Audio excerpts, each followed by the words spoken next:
Kun laga bokkooti. Lagni bokkoo teessuma lafa magaalaatiin marsee kan jirudha. Maarree carraalee qabeenya fadis ittiin misoomuuf qabdu keessaa tokko laga bokkooti.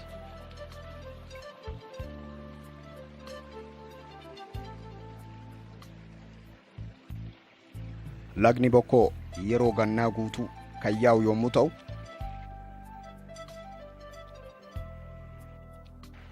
hojii misoomaaf kan oolu haroo gurguddaa naannawa kanatti ijaaruun akka kuufamu kan taasifamu yoo ta'e,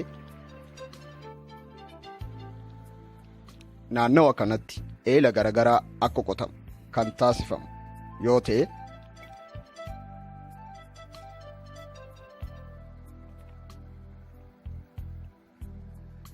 lafa qonnaa naannawa kanatti argamu kan misoomuufis ta'e misoomaaf mijataa ta'e waan jiruuf, hojii misooma jallisiif yeroo bonaa hojiirra oolchuun oomisha qonnaa dachaan dabaluun rabbi biraan fadis jedhamu deebi'uu danda'a.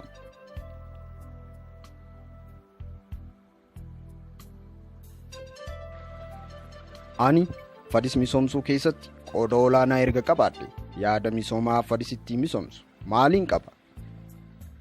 Kun